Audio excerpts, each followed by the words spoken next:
Hi, this is Don Matteo, and you are listening to the Ought to Know Better podcast. Let's do this. Leeds are shit. We're recording, you know. Oh, shit.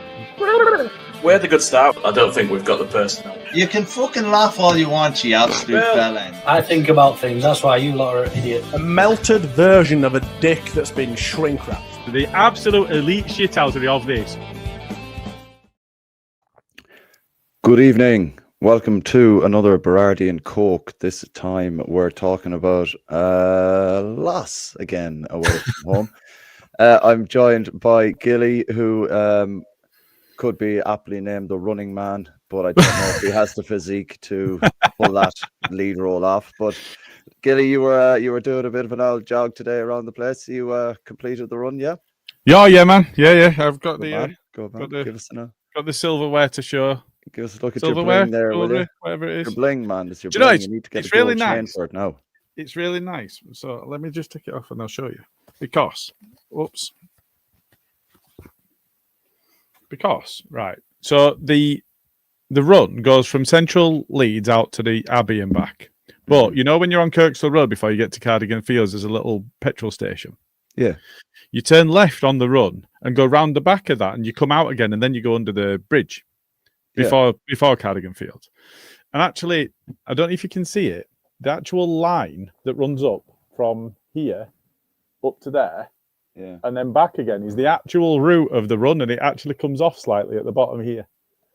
It's quite a really clever medal, and not only is it 100% recycled zinc, but it's got braille on the back too. I really like that. That's a good touch, that. I like it now. And do you know what? Right, so, most of the people that know me know. I have not been the most fit I've been for some time, and I had a bad back. I've had a bad knee for a long time. I had a bad ankle. I couldn't train. I've had about 3.5 weeks at training, and somehow I beat last year's 10k score. So I'll take that. That's some achievement. That's some achievement on a Sunday morning. Well done, man. Well done. I really wanted to get under an hour, and it were 1 hour 1 minute. But having not been able to train, I'm really chuffed about beating my time from Leeds 10k last year. So yeah, absolutely. Well done, and well done to your cheers. Better half as well. Oh yeah, and she smashed me as well. She beat me by 8 minutes. It wasn't even close. I genuinely, when I'd been blind, folk. Because of the braille on the medal. I thought you were calling me blind. No, so genuinely, I'd not had a drink. I'd not had any alcohol at all for 3.5, 4 weeks. So I bought some pale ales actually earlier today. And I'm now onto my. So we've smashed them, and I'm onto my second pint of Guinness. It's a school night, so I can't go completely mad, but I've been looking forward to it. Let's put it that way. Cheers. Yeah, cheers, man. Get it down, you. We'll move on to the game now, Gilly, and do we have to? Unfortunately, I'd say your want of a pint was tested yesterday. Oh God, yeah. Especially in the 91st minute. Can you give us what you thought there? We'll speak about the first half first, and just how do you feel? Obviously, we started extremely slow again. Yeah, and there was one or two things. I sent a video into the group there, and we'll discuss that in a bit, but. I've not watched it, to be fair. I've not watched it. I mean, what straight off in that opening minute, Yeah, I mean, I think the really disappointing thing is so many of us have been calling for Willie and DJ to come back into the side, and Willie's first real involvement was just watching his man run off him, and they've scored from it because actually that's what players at that level do. If you give them that sort of room and space, I really felt for James Justin. I really did, because Goodmanson is very, very well. I think he's become a fan's favourite almost overnight. I think a lot of people have sat back and watched him and gone, fucking hell, that's what we needed. A good left back. He can defend, he can get forward, he can carry the ball, he can cross the ball. Yeah. He doesn't get caught up the pitch. So we're looking at Goodmanson, we're thinking, right, okay, first time in a long time, we've got somebody we can rely on at left back and somebody we can rely on at right back, because Bogle's been good as well. And it gives us that balance because both can get forward, both can defend. Mm-hmm. So Justin coming into that's then really difficult because he's looking at that and he's to my mind, he's not going, this guy's not good enough, I'm going to take his place. He's going, this guy's been unreal for the start of the season, coming into a new club, new country. It's a big deal then to step up. And I know that he's Justin's an experienced player in himself, but he'll international. Yeah, and he'll have been watching that going, I've got something to live up to here. Yeah. And then a minute into the game, his winger lets him down. He's isolated 2-on-1 against Man City, and they took advantage of that. And I think the actual goal itself, I don't think you can blame anybody else really, because they were so clinical with it. But really, it shouldn't have been anything like that easy for him to get in behind. And the thing, we've spoken over the past few weeks about how easy it is to get at us when we've just scored early on in the game, early on in the second half. It seems to be those periods of the game when, as a kid, you are taught, be tight, give nothing away. And it's I feel a little bit like a stuck record on that, because that's a period at which we look most vulnerable, is those bits that they should be coached to not be vulnerable. And I think that's one of the frustrating things. So I think there are patterns to it, but Leeds has been frustrating for a long time for starting slow. That's not a Farker thing. That seems to have been a Leeds thing over an extended period, and it really needs somebody to get a grip of that, because you give an inch at this level and you just get totally punished. Well, that's the thing, but it seems to be significantly bad away from home as well.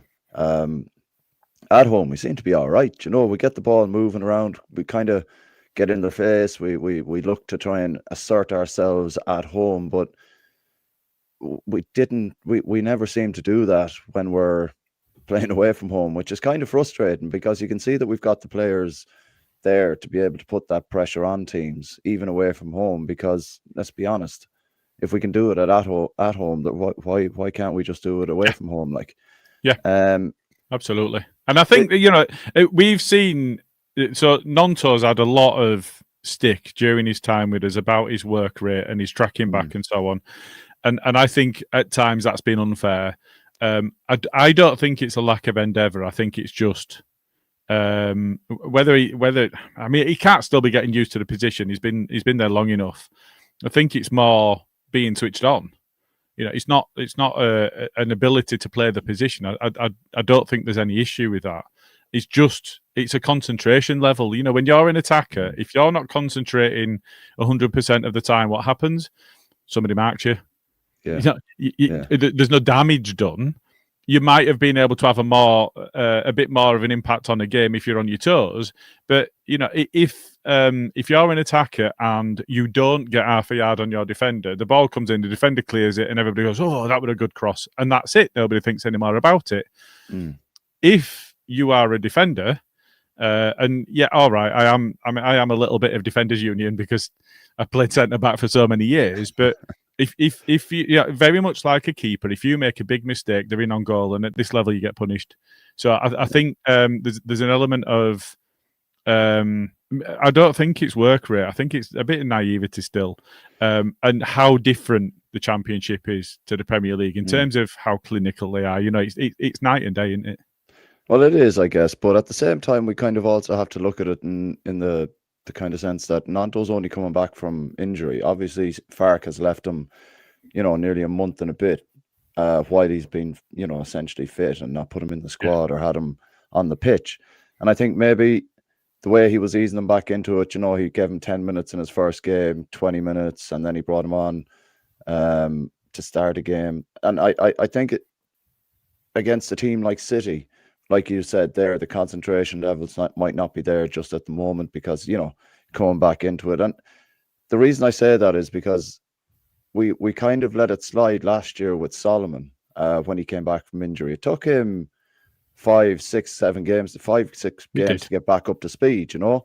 And I understand it's the championship and it's a different level, but we were looking at trying to get Solomon back in on loan, perhaps, you know. And if he's taken that long in the championship to get up to speed, then you kind of have to give Willie the benefit of the doubt there, because he is coming back up to speed in a league that is of a higher standard than what it took Solomon 6 or 7 games to get up to. And I see. I'm not trying to make excuses. It's not an excuse point. kind of thing that I'm making. But at this level, we've said it many a time on the pod, either main or B and C, and it's like players have to. We have a level of player below what we need in certain areas, and it can be one of those things that we'll get punished for. Like that's undoubtedly the outcome, because look, it happened yesterday. But I think just not trying to get on players' backs that are coming back from injuries, and like, let's be honest, it might be a little bit demoralized that he's not back sooner, and Brendan Aronson still being in the team ahead of him, you know, that can play on it as well. Like, but again, I'm not making excuses, but at the same time, we kind of have to look at one of the players that we wanted to sign last year back again, and how long it took him to get up to speed. So, you know, we'll see how Willie goes over the course of the season. But I think he's going to offer a lot more than we'll be sitting here talking negatively, if you get me, when he starts getting a run of games in him. I think maybe putting him on the right with Bogle is probably the way to go for me, if I'm honest. They had a good understanding during pre-season, and it looked quite promising with the two of them. Well, I'd start this comment because Paul Brennan's asked, is Dan James injured? I think I've seen something that Dan James is injured. Hopefully we'll get better information before we play Chelsea on Wednesday.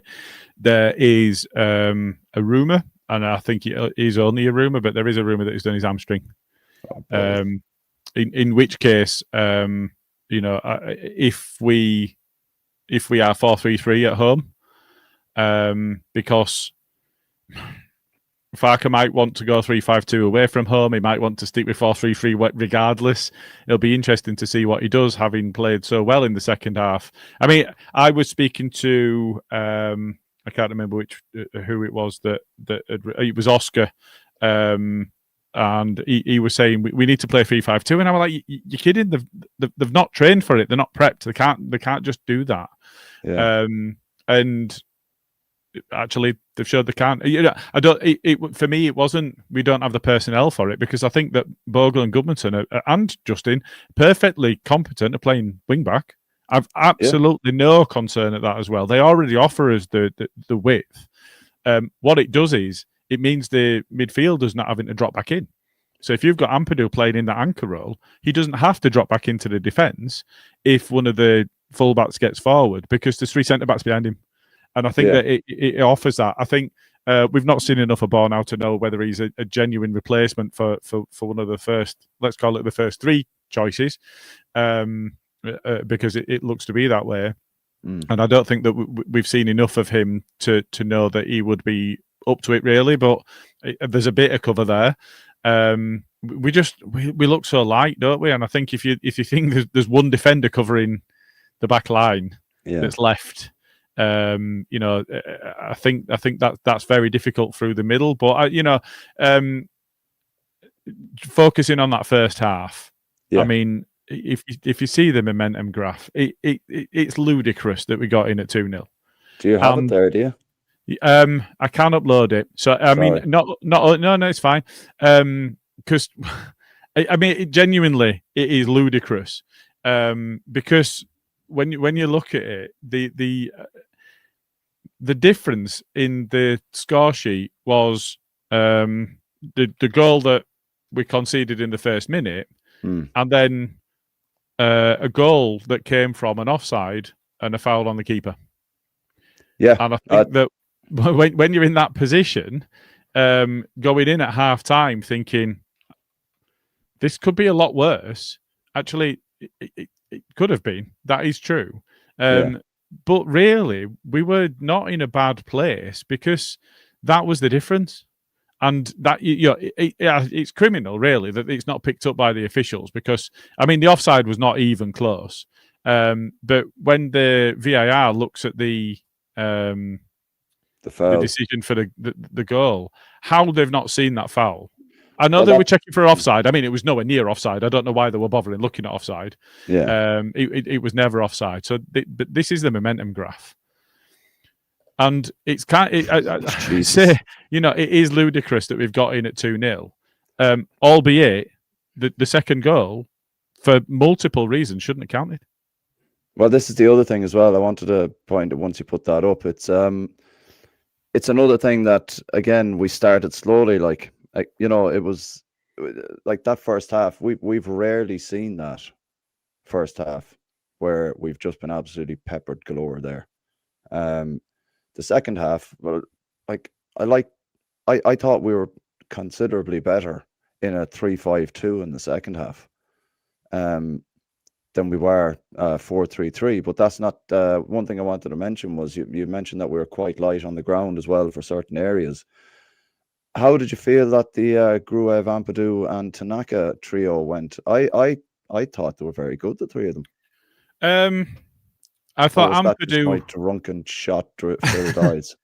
Well, I thought Ampadu was good. The leadership he brings is really important to us. I think that playing in that midfield against Man City is always going to be difficult, and I think that he did pretty well.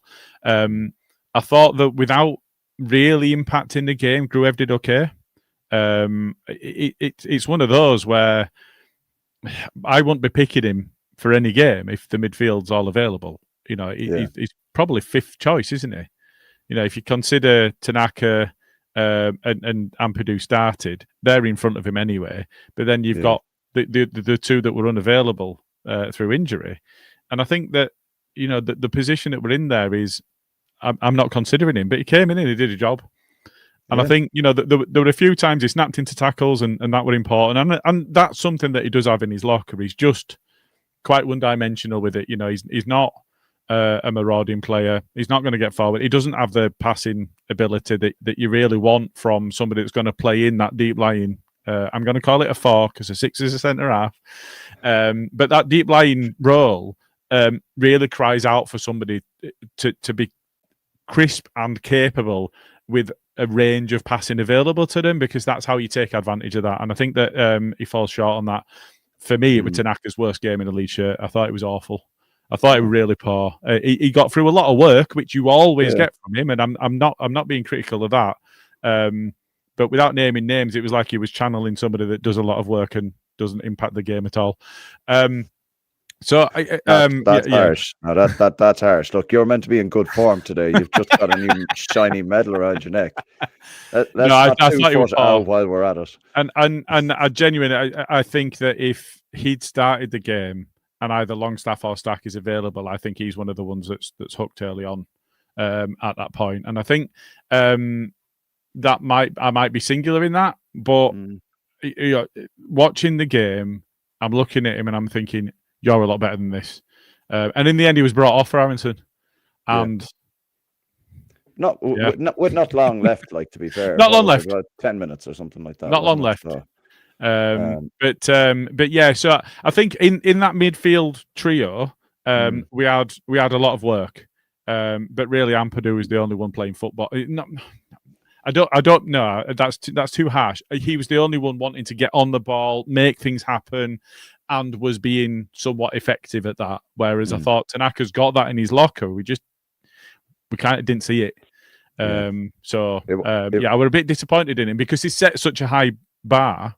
He has, hasn't he? I wanted to see more from him, and we didn't really get it. But he was one of the ones that were doing a lot of the running. So when Metro went and closed down, if you look at that channel when they've got the ball in defence, Metro's taking up that position between one of the full-backs and the centre-back. Once the ball's gone out there, he'll go over, take up that position, ball comes across. Tanaka were doing a lot of that running, and you don't get away from that because that means that he's not in the midfield and he can't get on the ball, and is just being used to press at that point. And he did that quite effectively.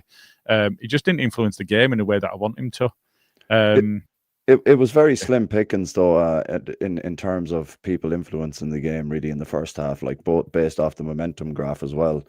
And it's hard to, like, I genuinely thought the second half those three were very, very good.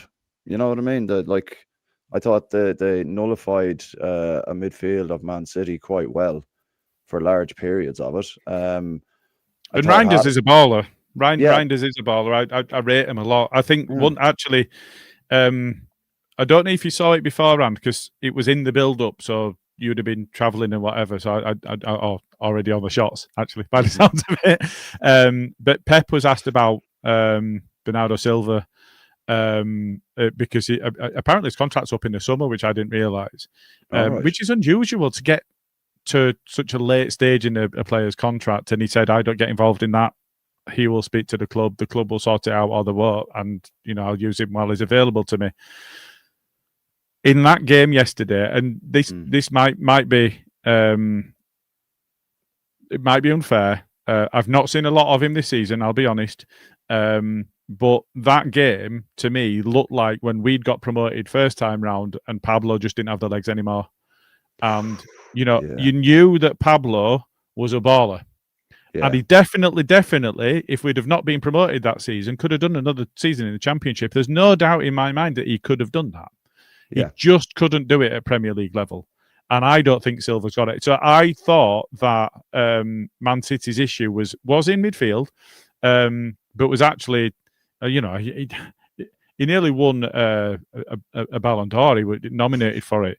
But, that's the thing, isn't it? And being without him all last season, and, he's injured again now, isn't he? Didn't play against us. But, the fact that the only influence I remember him having on the game is fouling our keeper in the build-up for their second goal. Yeah. Silva. I just didn't think...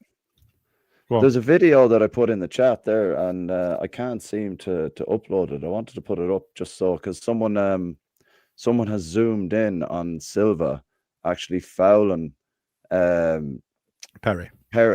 And it's like, how have they looked for an offside there when there's a clear foul on the keeper? Like, what's going on there? Like, wasn't there an Arsenal goal that basically scratched off for exactly the same thing only 2 weeks ago or last week or something, where I think it was Rice or something that got in front of the keeper, did the same thing, and it was scratched off. Like, Perry's not blameless. No, obviously not. If a player as small as Silva, can dominate you when you're such a man mountain, something's not quite right. But you just can't do that. You cannot, without trying to go for the ball, because the ball's not there to go for at all, nowhere near. You cannot just impede a player. So it doesn't really matter who it is, how much of an impact they had on it. It's a foul. It's not an honest attempt for the ball. I reckon it's 60-40 here. Silva's been allowed to get away with it. Perry, I'm giving 40% of the blame for this. The other 60% goes to the referee, because that players will do that. If you're going to allow them to get away with it, they're going to do it. But the other side of the coin is there. If Perry is more physical with Bernardo Silva, and he basically goes, "Look, get out of the way, you little fucking dweeb," it's a potential foul against Bernardo Silva, and then it's going to be a penalty. Yeah, it's a swings and roundabouts kind of thing. Like, so if he's able to do that to Perry and get away with it, then surely Perry should just be able to go, "Well, just move aside there, little man, there now, and let me get to the ball, will you?" There should be some kind of leeway. If he's allowed to get away with that, then Perry should be allowed shift him out of the way a little bit, But that's the inconsistency that we complain about, isn't it? Because it might have been that Perry would have been all right just shoving him out of the way and then going for the ball. And I genuinely think if he'd a two-handed Silva out of the way, Perry comes and clears that, no problem. Yeah, I really do think that. Yeah. But the referee might not give anything, but a different referee on a different day definitely would. But a different referee on a different day also sees the foul on Perry and gives that. And it's that's the issue. And that's what VAR is supposed to sort out. The fact that they didn't go back and look at it when we were plainly obvious. Yeah. The commentary team said, "Oh, well, there's a foul on keeper, so this will be disallowed." Yeah. Oh, they're looking for an offside. Well, that doesn't look offside. I wonder if they'll go back and look at the foul. And then it was like they never did. It's like they'd forgotten about it. They checked the offside and it was like, "Oh, offside's grand, but we don't." Well, maybe it's because Bernardo Silva is so small.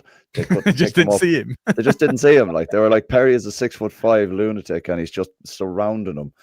And maybe they just didn't see Bernardo Silva, even though he's wearing a sky blue shirt. But equally, Leeds should be alive to that, and there should be a player between Silva and the keeper, because if you put, I think it was Willie Nonto picked him up later in the game. If you put Nonto in between the players, Perry can push Nonto as much as he wants. Yeah. It doesn't matter what Nonto's doing. He just has to be between the keeper and the attacker so that the keeper can just go, Nonto, get out my way. And it just so happens he also knocks somebody else out of the way. I mean, you see that at pretty much every corner going. Yeah. So there's also an aspect that Leeds just weren't alive to that, because everybody's looking at Perry going, well, he's going to dominate Silva, so it's not a problem. But he didn't. Like, yeah, I get that, yeah. And the other side of the coin is there that it looked like I don't know if we were trying to line up on the edge of the 6-yard box as a tactic. But to have Bernardo Silva standing on the line and 6 yards between the goal line and where our line was holding for the corner, it was a bit of a weird one. But at the same time, I can see the logic there, because you give Perry room to actually attack the ball. Yeah. But maybe Pep kind of sussed it and went, right, if they're playing from there, just have someone sit on the keeper, and it kind of eliminates what we're trying to achieve.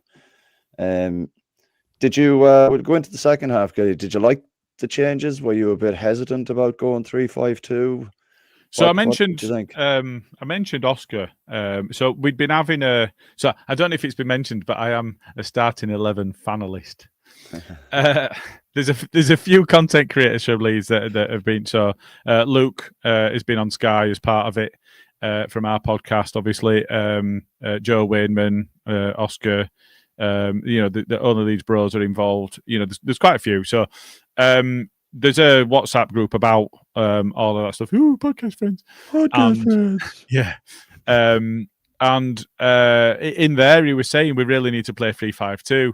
Now, my concern around playing it wasn't the personnel. It was the preparedness and Farke's willingness to do it. And when I say preparedness, I mean, I don't know if you remember, but just after we'd signed, and I know, before I say his name, I know, but just after we'd signed Rio Ferdinand, we've got two better defenders than him in Radaby and Woodgate, but we've spent 18.5 million on him. I think it was. So they're going to want to use him, and it was Leicester, and we played all three of them together, and it was fucking abject. It was awful. 3-0 down at half time because they couldn't. They were used to a flat back four, and at that time it was 4-4-2. And it wasn't Brexit ball as it is now, because that wasn't a thing, was it? But yeah, it was. They were very, very used to playing in the flat four, and in that position where they just didn't know each other's game, and it didn't work. Yeah, and I were really worried. Doing that against Man City, doing that against Haaland. Let's try something brand. If it had gone wrong in that way, because Leicester were not a force to be reckoned with at that time. They were pretty good. It might have been under Martin O'Neill around that sort of time. Good in the cups. Filbert Street. That sort of side. But we're talking about potentially the best striker in the world. Now, yes, he's a Leeds fan. And yes, Gail showed me him doing the Leeds salute after the game, which I don't know if you see the picture of. It's nice. Yeah. We did say, tongue in cheek, but before the game, a few of us were mentioning Beckford at Preston not wanting to score against us. I did, yeah. I did see that. There's lots of things to go, but genuinely, if it had gone that badly, so many people had triple captained him yesterday for a reason in fantasy football, because he could have run on a different day. He could have run right. He could have had a double hat trick.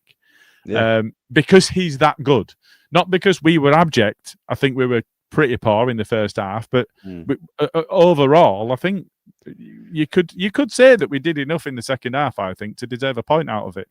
I think so, albeit some hapless defending from Man City as well. You know, DCL should never have been given his chance, but you've got to take it when it happens, and he did. It was good to be. He was very alert to the fact that the player was going to try and cut across the other side, and you got to give him kudos for that. Like, it was a calm finish. He could have absolutely fluffed that altogether. Yep. And do you know what? A lot of people would have gone, well, that's him. That's him all over. That's just what he does. And, you know, scoring a penalty, albeit on a rebound, but scoring a penalty against Donnarumma is not easy. He's a unit. He's massive. 6'8" or something like that. They kept talking about his wingspan because his arms are so long, even for a professional keeper. His arms are so. You know, I feel like we've done enough. And when you consider that they had to have an offside and a foul on the keeper to be able to score their second goal, you know, I think it's fair to say there was a golfing class, but I think it's also fair to say that on the day they got away with one. And, I think so. And at half time, nobody was thinking that. At half time, people were thinking, well, you know, the 2-0 up, there could be more, and they could run in 5 in second half. That's the worry. And if you come out and start slow again, that happens. Yeah, we didn't come out and start slow, and I think that's as important as the changes. The fact that he was willing to make the changes, but the being on it was just as important. And actually, DCL did a lot of that, didn't he? He did indeed, and not to take away from our second half performance, but we can see this season that it's a poor City side this season. It's not good, like. But at the same time, there's still plenty that they have where they should be brushing teams like us aside in the first half based off the momentum graph. But we did have some dogged defending as well at the same time. We were throwing bodies in front of the ball. I mentioned every opportunity. Justin's 2 blocks were genuinely quality. I mean, really goal-saving blocks. Oh, they were indeed, yeah. And like, although we lost, I think we could really, really hold our heads high with that one, because that second half absolutely deserved a point. Like, evening, lads, my mate wanted to stay in the bar second half. What don't ever bring him again. He stands next to him every game at Elland Road, doesn't he? Away games. I think he's. I can say this because I am also follically challenged, but I think he's the tall ball fella that he stands next to with the cheese. That he was, sure. Met him in the pub yesterday before we went to the game. But yeah, like I think overall, Gilly, I was quite happy with how we played in the second half, and I think we were very unlucky not to come away with a point. You know, he's lying; he doesn't have any mates. Smarty 2-footing Jay in the comments. Acquaintances, is it? Acquaintances. Here we have Mr. Whitesnake is actually awake and watching us on time for a change. Yeah, giving me some shit. Yeah. This is why I'm putting it up. We don't get to see him very often on a live stream, giving people shit. So, Mr. Whitesnake, how you doing, man? I hope you're well. Shit take of the week, Gilly's take on Tanaka. Do you know what? Mr. Whitesnake is a little bit of a legend, so I'm not going to contest that at all. You're going to take that one on the chin, aren't you? Yeah. Opinions are like arseholes. Everybody else's stinks. Yeah, that's it. That's exactly it. That's exactly it. Now we've started 2 comments here. Paul Brennan. Just before we move on a little bit, Gilly. Is Dan James injured? I think I've seen something that Dan James is injured. Hopefully we get better information before we play Chelsea. So I started that, but then I brought it up when we talked about it earlier. Oh yeah, no, I just want to I think we'll find out when is the it'll be a FARC press conference tomorrow, I'd imagine. Yeah, it'll be tomorrow, won't it? Again, Wednesday. Tomorrow lunchtime, so I'd imagine we'll know more then. But at the minute, haven't a notion what the crack is there. This is a point that I wanted to get onto now. Although I am a big Donnarumma fan, because obviously this shithousery was completely uncalled for. So Paul, again, their keeper went down, not injured for me, and should have been booked. He wasn't injured. Pep, what's S? Oh, all right, shit is his load to have the team talk before we set up differently. For fuck's sake. Geez, Paul, you're getting very sweary there, man. It's not like you at all. You're usually calm, collect. Come on, be the voice of reason again there now, Paul, if you don't mind. Like, that was one thing I wanted to pick up on. I know generally the ref won't stop unless it's a head injury, but why are keepers any different? You know Well, what it I mean? is. I mean, it is. But the referee's in a difficult position, isn't he? If a keeper says he's hurt, the keeper doesn't have to go off for 30 seconds. And how would you play? Would you do goalie when? How would that work in a professional game of football? The way you look at it, the way I'd look at that is play on. We're on the attack. Watch how fucking quickly he gets up. That's the way I'd be looking at it. Watch how quickly he gets up. Okay, granted, but we all have frustration that linespersons haven't flagged when it's an obvious offside, because then play can run on and somebody might get injured. But it's always getting pulled back, albeit they'll go to VAR to make sure it is offside, but it's going to be pulled back. It's going to be flagged. It's an obvious offside. And that for me is a similar thing, because if a goalkeeper has dislocated their finger, let's say, and they have to play on and then they break the finger and then they're out for 6 months instead of 6 weeks, albeit that's an extreme example, but you see where I'm coming from. These players are finely tuned athletes at this level and are worth a lot of money. So how would the FA fare if they put in a rule that put the players at risk? And then the clubs are going to sue them. The clubs have got so much power that they've got, and I feel for. I tend not to side with refs very often, and I'm normally somewhere between 90 and 95% against them. That would have been 99.5 to 100% against them had it not been for Jimmy and his influence on us as a podcast. So you can play that back to him. He's made a difference. He really has. Yeah, he's taking the pressure off the refs, essentially, hasn't he? To a certain extent.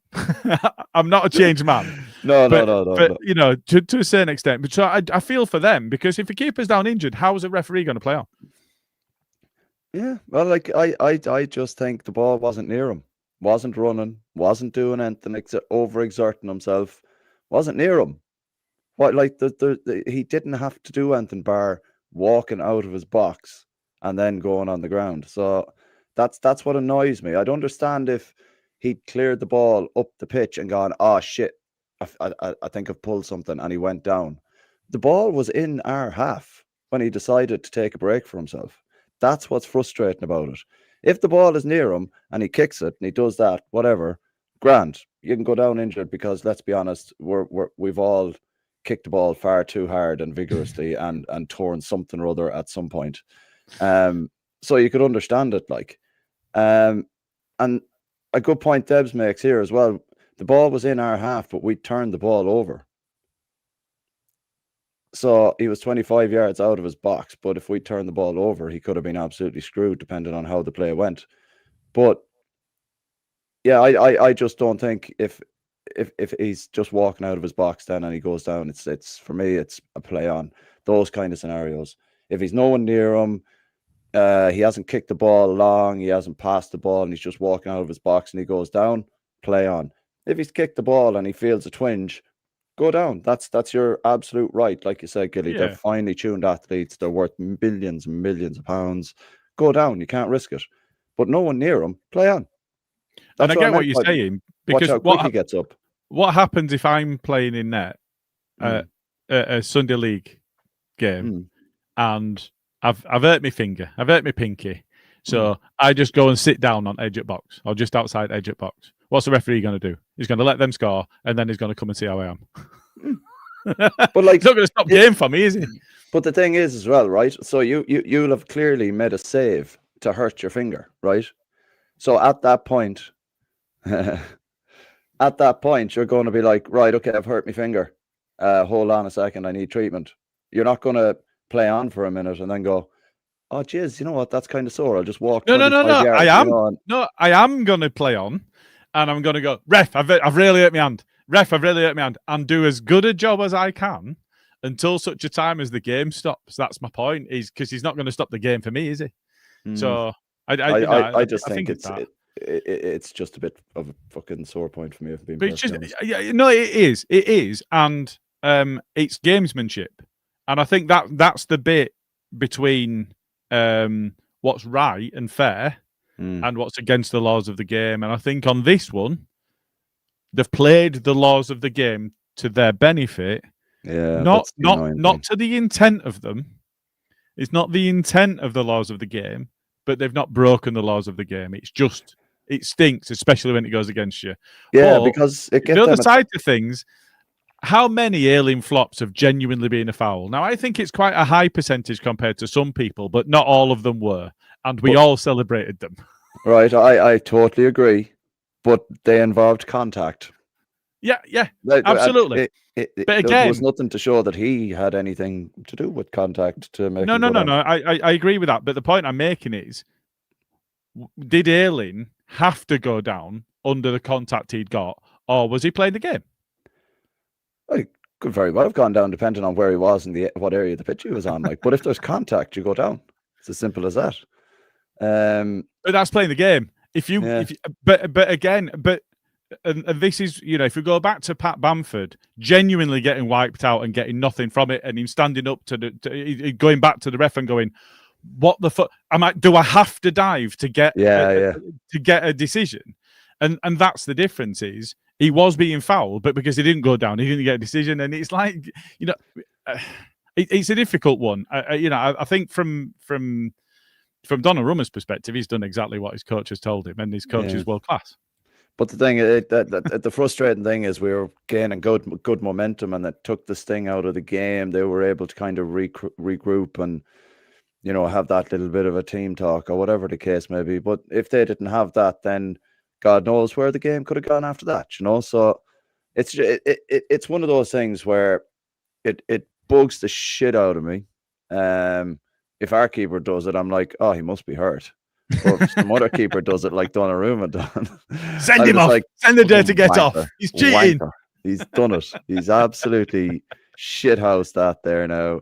It'd be like kind of Click spraying the water down the back of the player's neck that time on the sideline. You know what I mean? But was that Leicester? No. Was it Villa or Derby? I mean, there was so much that went on against Villa, wasn't there? Click was just an awful shithouse, and it was fantastic, oh yeah, big time, and we loved him for it. That wasn't necessarily the most sportsman-like approach to it, but we fucking loved it. It's class. The reason we still sing his name on the terrace, yeah. We'll just talk about the two goals, Gilly. The penalty, Stonewaller for me. It was Bolton. Yeah, right, Bolton. Stonewall penalty for me.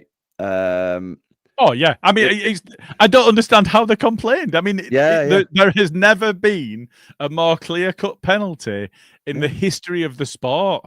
He two-footed him completely off the ground and was nowhere near the ball. I mean, I got a touch, ref. Yeah, but after you took the player out, then that was gave you the ability to then get to the ball.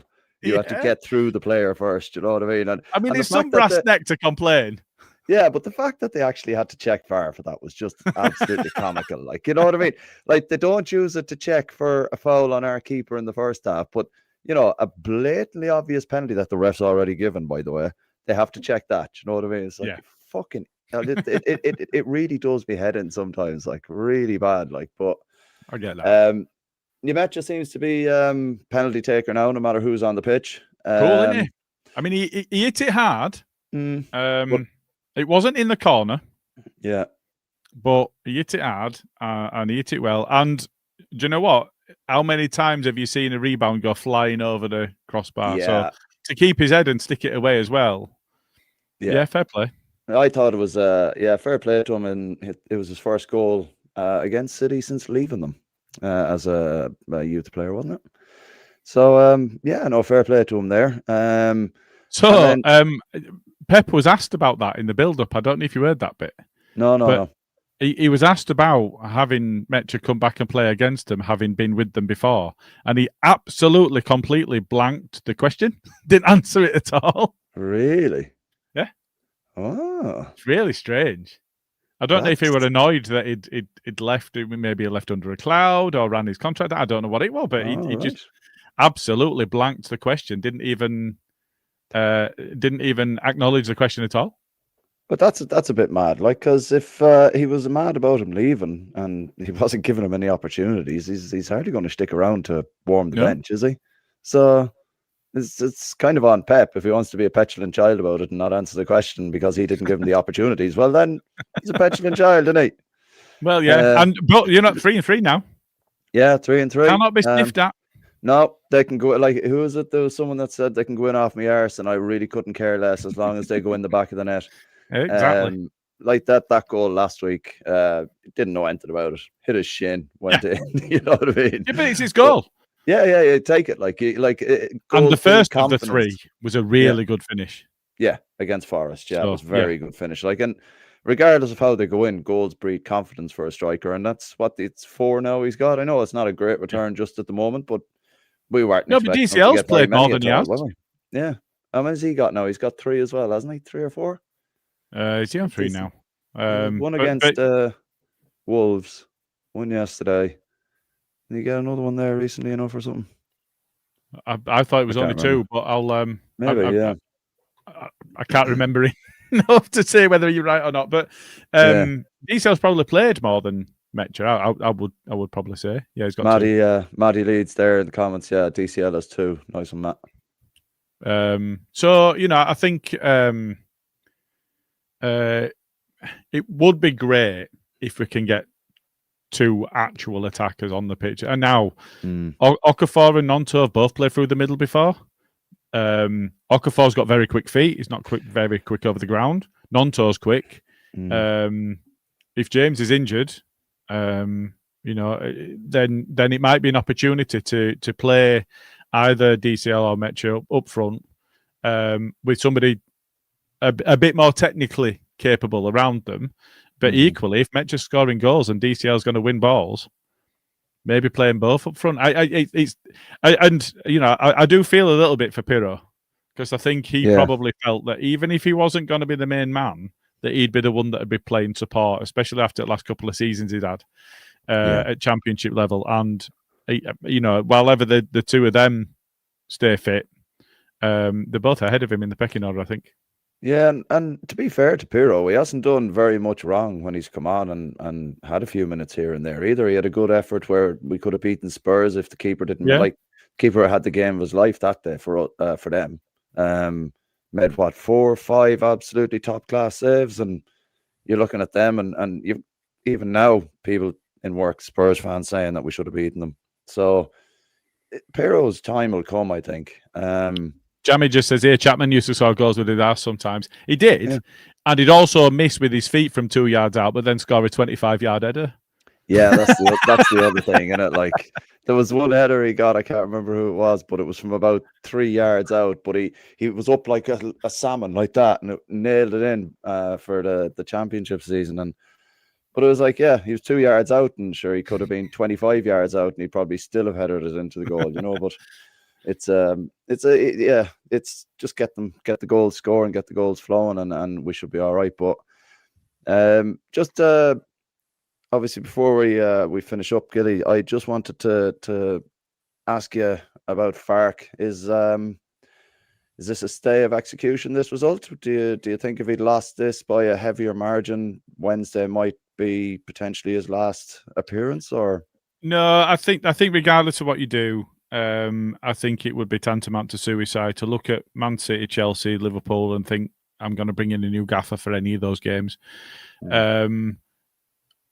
Is this a stay of execution? I think a lot of it depends on if you can carry that form into midweek. And so I said it, in order to save his job, I think he needs 4 points from Villa, Man City, Chelsea, Liverpool, and I still think that's the case. And we've played Villa and we've played Man City, albeit we played better against Man City, especially in the second half, but came away from it with 0 points still. If he goes and beats Chelsea and gets a draw against Liverpool or the other way around, then I think that would be the stay of execution. Yeah. At this point in time, I don't think it is. And it would be incredible to come out of those games. I think a point is probably beyond us, because I think Liverpool are awful at the moment, but have spent a shitload of money on their squad and have got some individual players that come in again. Yeah, that's the problem. And I watched Chelsea tonight, and Caicedo gets sent off. Absolutely stonewall red card, deserved to be sent off. 100%. But they then took the game to Arsenal, who beat us 5-0. And I think Chelsea can probably regard themselves as quite unlucky. I think the other thing that will happen as well is Caicedo having been sent off means Enzo will drop back into that more natural position of his, a bit more deep lying than more of a 4 than an 8. Yeah.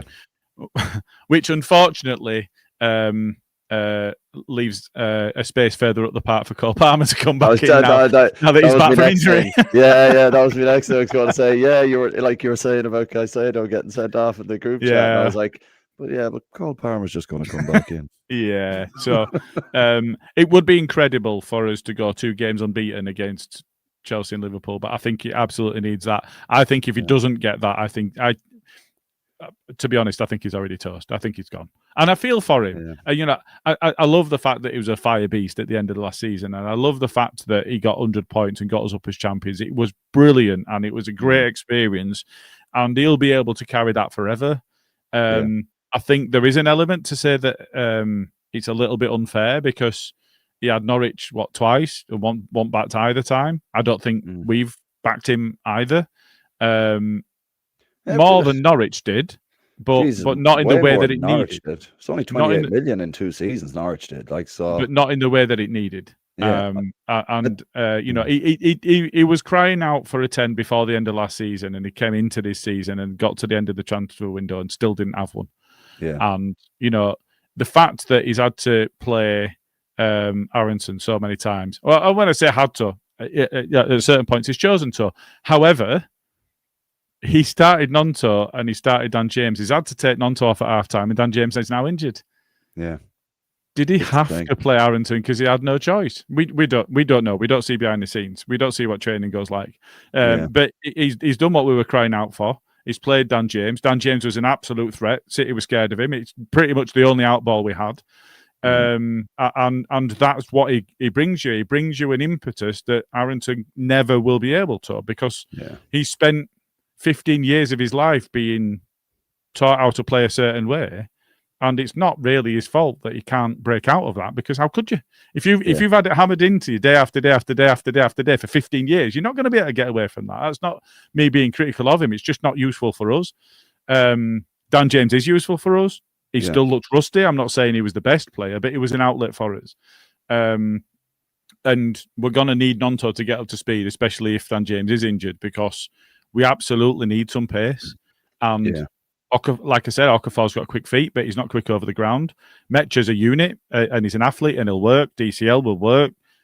They're not necessarily as quick either. Nonto's got genuine pace, and I think that we need to utilise that as much as we can. I think Goodmanton and Bogle can offer the same as well. So, but if you look in midfield, we're not blessed with pace. Stack's a big lad. Longstaff can get about the pitch, but they're not pace merchants. They don't have that in their locker in the same way. So I think it's we need to work out a way to be a bit more ruthless.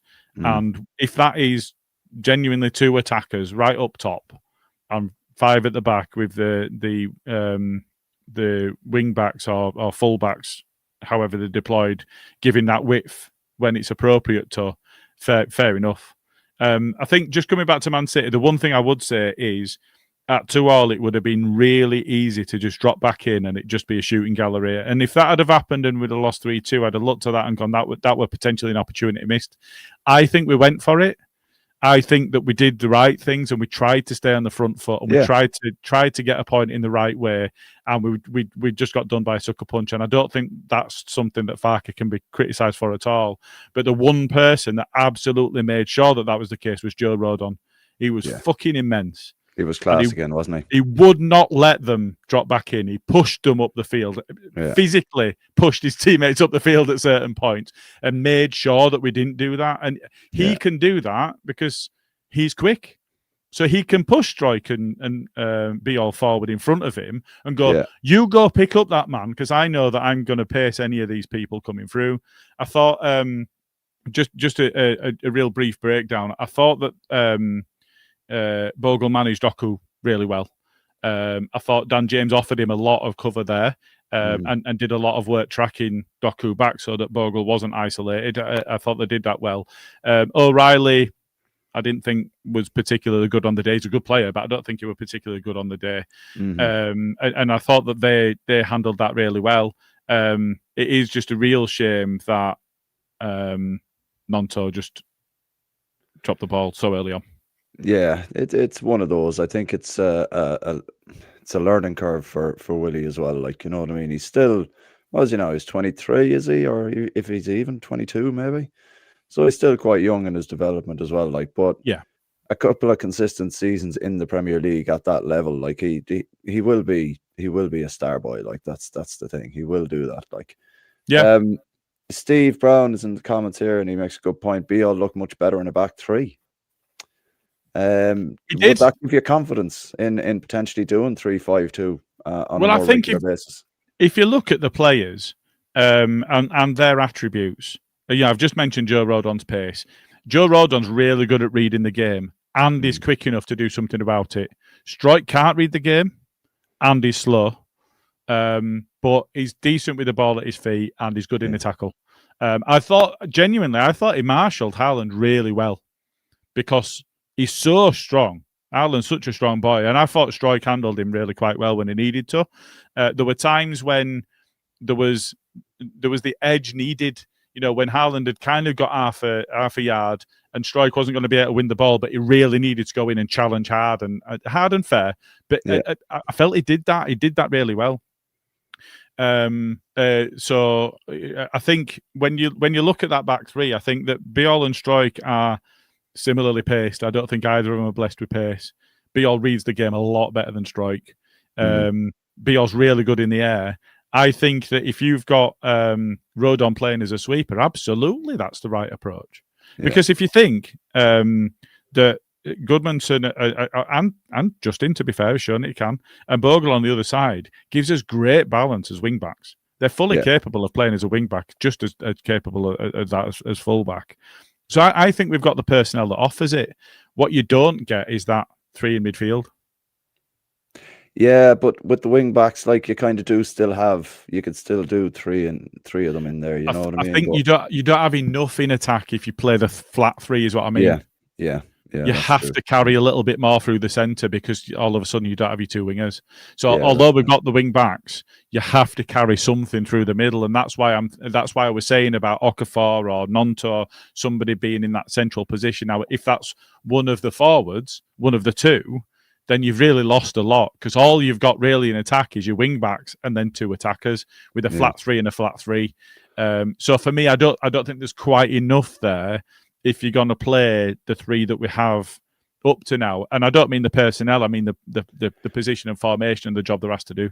Would you maybe kind of look at playing, like you mentioned earlier, Willie or Okafor up top or in that kind of hole behind the front two of Nyemecha and Calvert-Lewin perhaps? I think someone if we're at home, more creative flair, like rather than So I think if we're at home and we're not playing against a side that's been able to invest £1 billion in their squad, that's something that we ought to really look at, is playing an Okafor or a Nonto in behind two strikers, because it occupies the defence in such a way that they know that there's somebody, if it's Nonto, if Dan James is on the pitch, there's somebody with pace that's going to burst beyond them, meaning that they can't just press us up. If neither Nonto or Dan James are on the pitch, then I think it'll be a bit too slow. Yeah. And it'll be a bit too, they'll be at a push up and compress the field. And I'm not certain that that'll work too well. What you would really need to do is balls to the wall, get both wing backs just acting as wingers, in order to be able to carry enough impetus to push them back a little bit, because otherwise all of the game's just going to be in front of their centre backs and they'll just eat it up. You play like that against Burnley, and their centre backs, Everton we won't beat sides like that setting up in that way. You need a little bit of pace in that. I think against the other sides, you might take out either DCL or Metcher and play either Okafor or Nonto off them.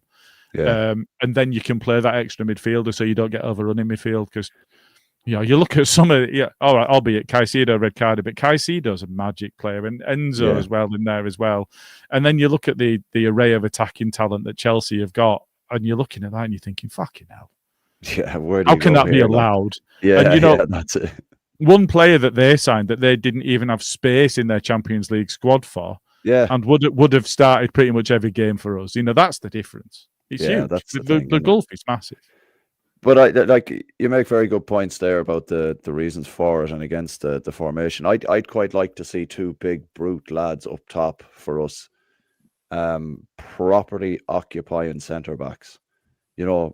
Giving them a really, really good physical game of it. I think nowadays a lot of centre backs get it quite easy with the way teams play and formation wise, and it's very much ticky-tacky kind of football for the most part in the Premier League. But if you've got two boys up top who are big, strong lads and they can bully centre-backs, that could be the difference. Like you were saying there, is have the full-backs acting as wingers. They're the kind of players you need up top to break the play up when it comes to be able to bring those players into it. And I'd like to see it given a go at some point. Definitely for a game or two anyway, just to see. It can't be any worse than how we were playing away from home in a 4-3-3. You know what I mean? So absolutely. And there was something that I was watching on Sky Sports not too long since, and I know he's a scummer, but it was just part of the documentary. And Pallister were asked about his career and playing with Bruce in so many games, and how basically that they just knew each other's game. They absolutely knew their shortcomings and their strengths, and they knew what each other were going to do at any given point because they played together for so many years. But what he said was what really extended their careers was sides playing one up top. Yeah, there you go. Because they were able to do that then and manage that. Two players managing one. If it had been a case that they were playing two up top, they'd have had to completely change things. And actually, when their legs started going, then they would have been replaced because they just couldn't cope with two strikers up top. So if we can do that effectively, you force the opposition to do something they don't want to do because they don't want to go man for man at the back. No, that's absolutely. I never wanted to do it. I were, when I was younger, I were always the one that were fast, and I were picking up the ball and I were clearing it, and whatever. So my centre half partner would go, and he'd pick up the man up front, and I'd play off him. And we always pulled the midfielder back in if they were playing two up front, and the midfield hated it. But I were always the spare man. Then, as I got older and slower, I picked up the man. And actually better at being a centre back and better in the air and whatever else. But I picked up the man, and I had a young lad alongside me, and they'd do my running for me and all of that. And I think that that gives you an opportunity then, because then everybody's in that position, right? Okay, well, we've got to play free in midfield, otherwise we're going to get overrun in midfield.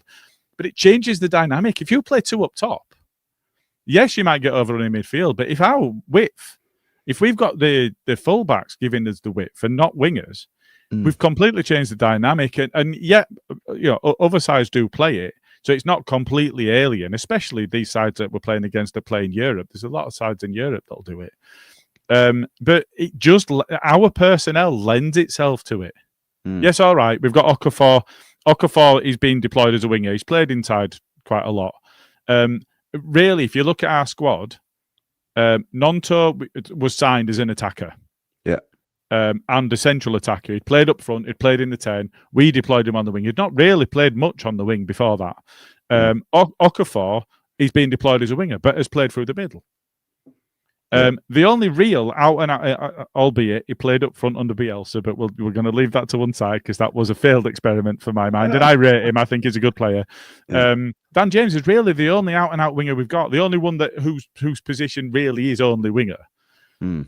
He's the only one. So the personnel just lends itself because all of the other attackers can play through the middle. Our fullbacks are capable of wing back. We've got three centre backs that can do a job, especially with Rodon being quick enough to be able to mop up behind him. It lends itself. Yeah, well, the reason as well, like you were saying there, there's always one lad sweeping up and there's one lad occupied by the centre forward. The way it is nowadays, it's like that every team wants to have a ball playing centre back. And I think to a certain extent, we have that a little bit ourselves, where Rodon is the one reading the game and Strike is the one kind of picking up and starting the ball rolling again. You know what I mean? Thanks, man. For those listening on audio, Jamie Dodger is in the comments, bigging Karl up. He says, "I've enjoyed today's stream. Karl's Sunday show is always good." Not too bad. Thanks, Jamie. Yeah, so it's like with playing two up top, you do eliminate the fact that they won't have a ball playing centre back because they're occupied, and that kind of leaves a lot of opportunities and areas wide open, like you said, for the two fullbacks to become essentially wingers. There's a couple of things that I have starred. So this one, so Bryn says, "Don't know, Karl, Ampadu blocked a shot." So I think this was in response to you saying that Donnarumma were cheating. Yeah. Saying Ampadu blocked a shot in the second half with his chest and ref stopped the game for 2 to 3 minutes. Now, I were criticising Ampadu for going down, for getting hit in the face and going down by a ball that weighs 2 grams. Those balls weigh Can you imagine modern footballers playing with a football that they had in the 50s? The stitched leather that took on every single little bit of moisture it came into and doubled in weight by end of game. But I haven't seen it back. I'm 99% sure it caught him flush in the face. I haven't seen it now, to be honest with you. But at the same time, if that's the reason Bryn is making that point, I'll make my point again. Donnarumma didn't even get fucking touched.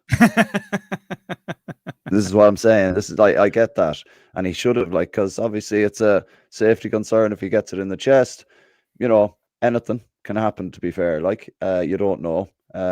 In the face, let's be honest. Any ball in the face is going to be a fucking dirty ball in the face. Let's be honest. So I can understand why the ref would stop it for 2 to 3 minutes, but Donnarumma didn't get touched, and he went down. And that's where my annoyance is. And the ref still stopped it. My annoyance was them doing a concussion check on somebody getting a professional footballer being hit by a football. And that's just, come on, that's ludicrous. You can't say laughable. I can understand the referee stopping it for 2 to 3 minutes. That's genuinely ludicrous. Yeah, that's the only other one was Steve Brown said we also need to start putting in 90+ minute performance. Won't pick up points only playing for 45 minutes every game. Now, not only is that true, it's absolutely true, but there were a lot of criticism online that you might not have seen because it was while you were at the game and shortly after about fitness, saying that it looks like we can't maintain a level of football throughout an entire 90 minutes in the Premier League. Do you set any store by that? I don't know, because Fark is adamant that they're probably one of the fittest teams in the Premier League, according to him. And, in his pressers, he'd be saying that their fitness coach in pre-season was doing all this and that. So I think it's more a potential lack of concentration in certain areas rather than fitness, I think. No, I'm not saying that it's not 100% that they're, maybe not fit enough for 90 minutes, but I think if you're intelligent enough as a player, yourself, Gilly, when you get to a certain age, you don't need fitness. You need to be able to read the game. Yeah.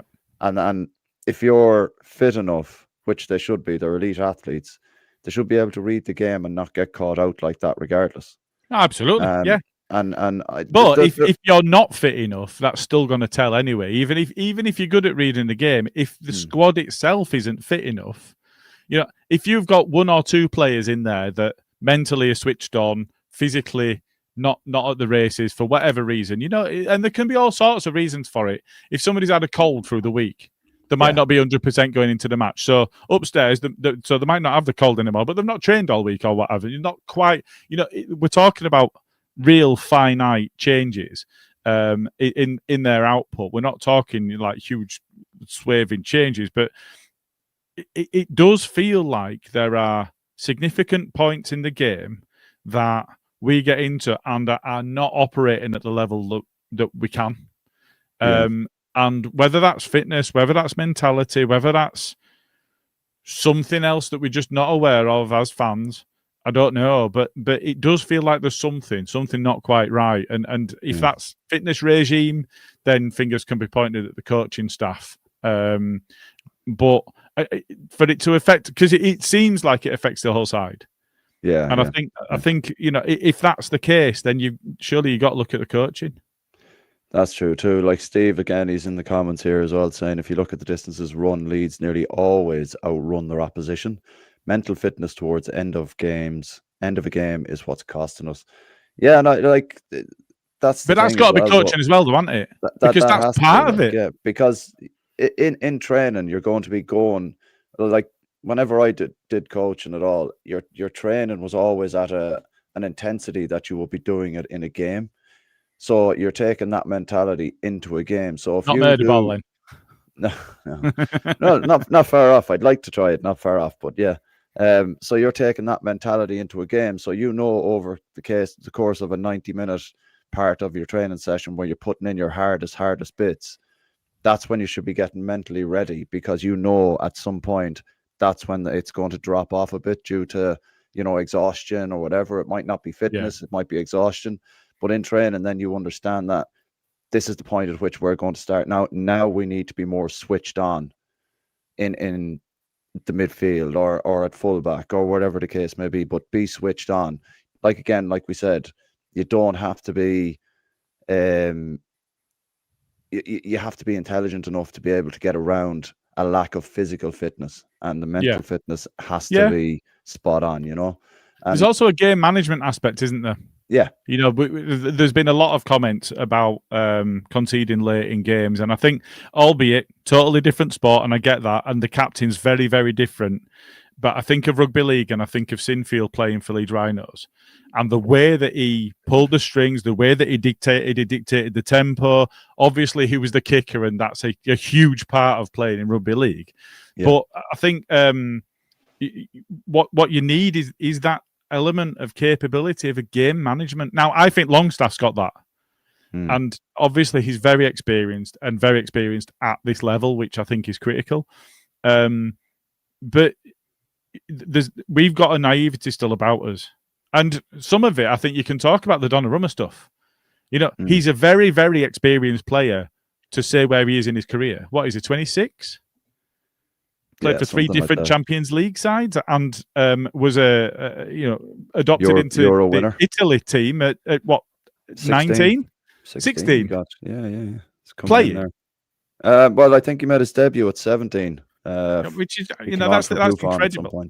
So the amount of experience he's got so early in his career is the point I'm making. So that underlines the point even more. I didn't realize it was quite so early. But these players are born winners. That's how you get to that level. There's no getting away from it.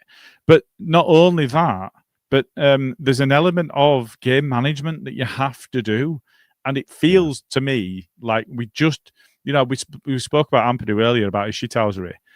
We spoke about Click. There's few people in our squad. Look at Tanaka, look at Aronson. Very honest players. Are they going to do the game management bit that you need to be able to get points? The dirty work, the dark arts, as they call it. The dark arts. It is that. It absolutely is that.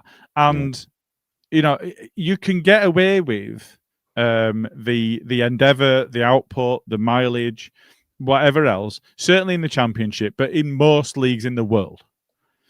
In the Premier League, you have to have it all, and there's a killer instinct that's needed. And it feels like we're just not quite there. Yeah, that's it. But hopefully over the course of the next couple of weeks, we can kind of take stock of how we've played in these games and how we've, potentially understood that we need that mental toughness, and hopefully that'll actually come, Bryn makes a good point as well. DCL's another one that's very experienced in the Premier League. Yeah. 1, 2 or 3 soft free kicks with minimal contact. Diving, I think, is strong, because I don't think there were any point at which he went down without contact. And I think that's the difference. When we talk about alien flops, I'm not talking about him diving.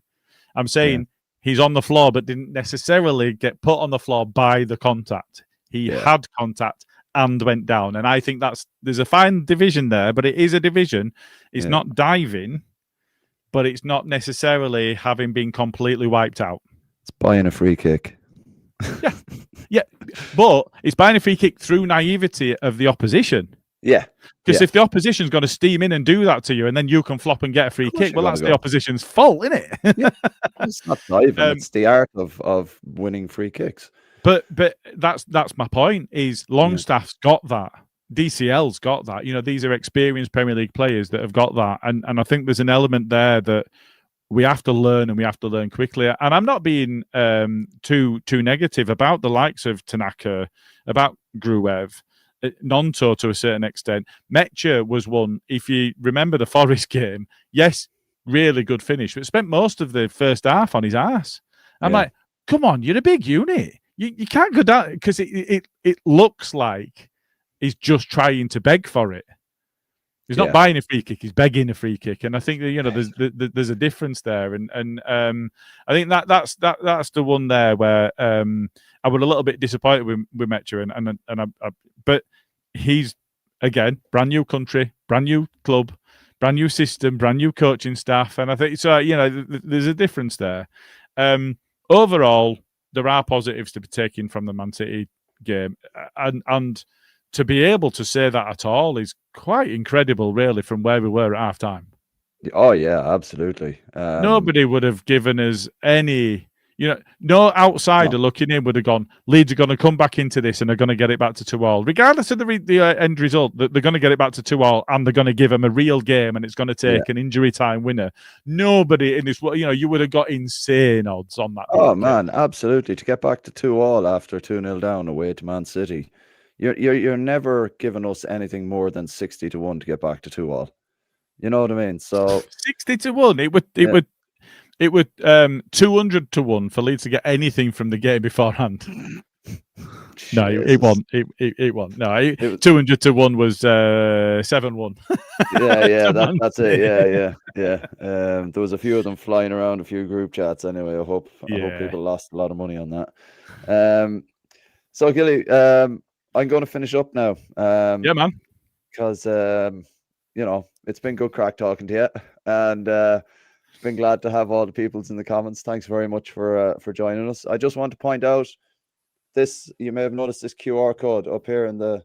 Is that the top left or the top right? That'll be top left. Top left. Top left. That's a QR code. If you scan that, it will bring you to our store where you can buy some of our merch. There's mugs, but not with mine or Jay's face on them, so you'd be slightly disappointed based off the ad. I'm not sure if that's going to be false advertising or not, but if you want to check it out, we've got baseball hats, we've got patches, got mugs, t-shirts, hoodies as well. It's all good to go there, and reasonably priced, and it'd be nice, to see a few random people wearing them around the place. Also, and just one last beg as well, if I can. Yeah, so. We got the medal and Andy's Man Club. Oh yes, hoodie as well. It's very nice, by the way. Very, very nice. Gail and I are very, very close to our £500 fundraising target, and that would be lovely. Obviously we've done the run, and we have had some pledges. I think the pledges that we've had would get us about 40 or 50 quid off the £500 target that we made. So if anybody's got anything at all, I'll reshare the link. It is for Andy's Man Club. We talk about it a lot because it's really important. But do you know what? Some of the feedback that we've had is that target would fund all 5 venues in Leeds for 1 to 2 months. That's how important it is to them. So I will get the link reshared as well. We'll get a link out on the pod channel on Twitter and that, and go and try and help Gilly and Gail get to their 500 target there, please. I know he's already his knees are going to suffer tomorrow for it. Oh, big time! I'm sat here, my thighs are on fire and my gooch is in bits. Right. So there you go. And on that note, like, subscribe, share everything there if you don't mind. Get the bell going so you can get the notifications of when we put a pod up. And then are we doing a pod on Tuesday night pre-Chelsea? It will be, yeah. So tune in. I'm not sure who's on it. It's probably Would you like to know? Irish, go on, yeah, for the crack. It will take me 2 seconds. That's Have a the look. job. Let's open the right rotor this time. Yes. So it would be Chelsea, who is Smarty hosting with Jay and Karl joining him. I get the night off with Luke. No, sorry, not with Luke. I'm not having a night off with Luke. Choose your words wisely.